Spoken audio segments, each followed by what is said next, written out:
Most of my time outside school was spent on our family farm, where I learned the ways of modern farming.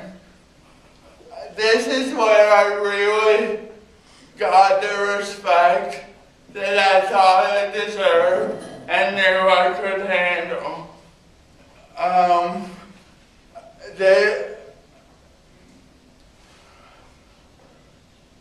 Sure, there were things I couldn't do on the farm, but given a chance, most of the things I could do.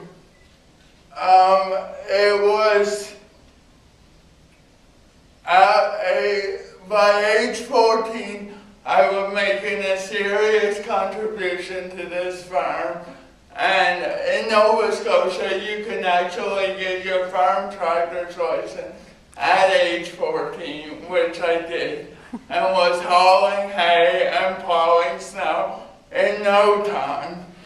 And I'll never forget the first time, this was well before age 14, when my great uncle came out of the house with 2 folded up $5 bills in his pocket. And that was the first time I got paid. This turned into a full-time summer job, and I was working full-time through the summer and part-time in the winter when I wasn't going to school.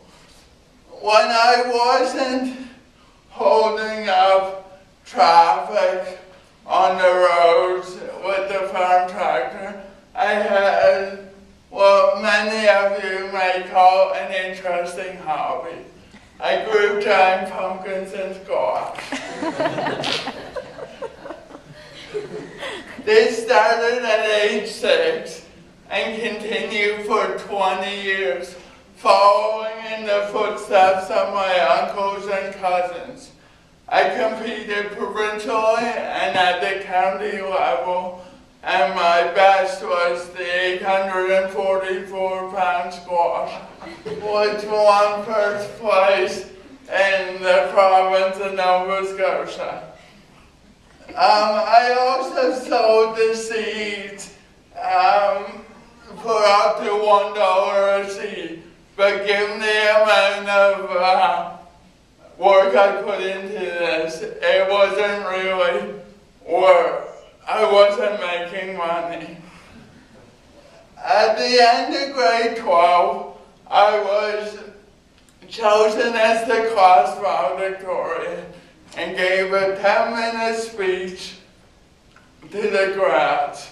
Upon graduation, I was accepted to 3 Nova Scotian universities, but chose to do my undergraduate in physics at Acadia, where I received a significant renewable scholarship based on my marks. It was a scary time moving into the dorms of Acadia. I suddenly had to learn how to do things myself, and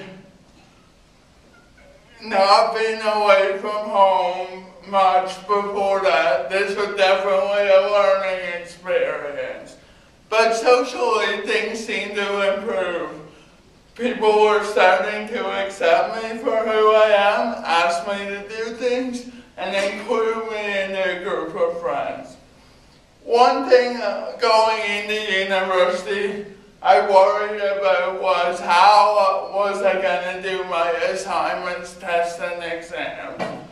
As it turned out, the physics department at Acadia helped find a senior undergraduate to help me out, and he was hired by the university to help me whenever I needed him. This took a little getting used to, but it became the normal, and I continued doing well in school. After first year, I decided to apply for a summer job at the Michelin plant in Bridgewater, where my dad worked. They had a great summer program where they'd hire most of the dependents if your parents worked there. The way the program worked was that you go in for a physical, and based on your physical, they'd assign you to a job that they thought you could do. I went in, thought my physical went great, and although I was a bit sad not to be working on the farm that summer, I was excited to have a summer job outside the family farm. The only problem is 2 weeks after the physical, they called me to say they had no job I could do. I was understandingly upset, more so that they didn't think I could do any of their jobs rather than the fact I didn't get the job.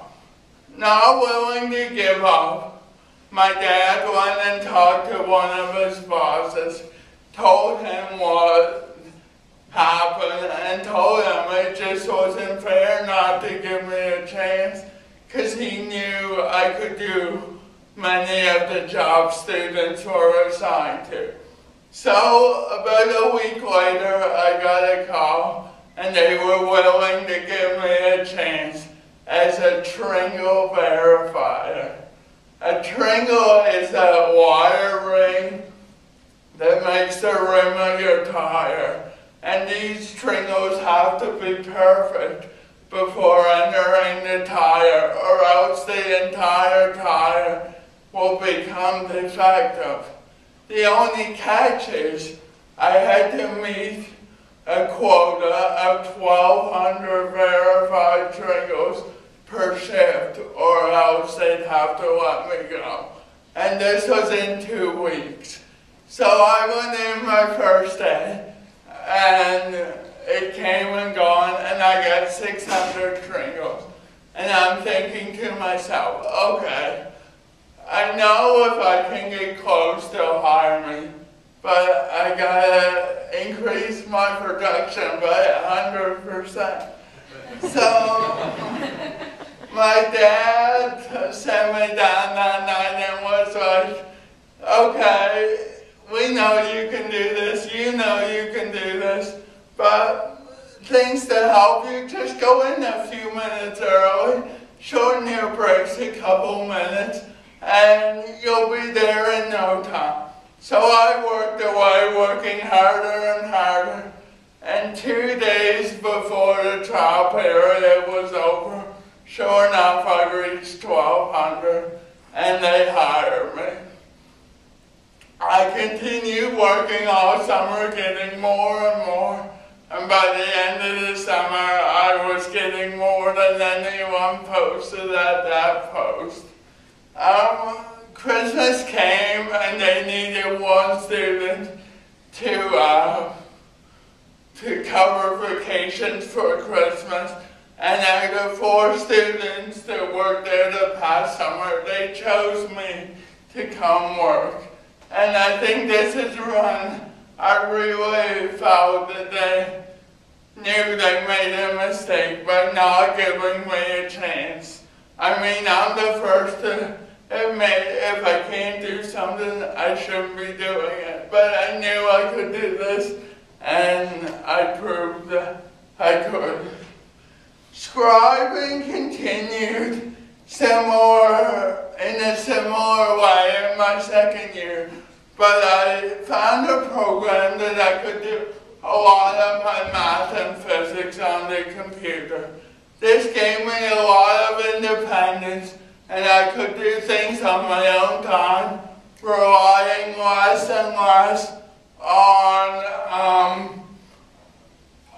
a scribe. A big change happened after my third year when I stayed at Acadia to do summer research on my honors thesis.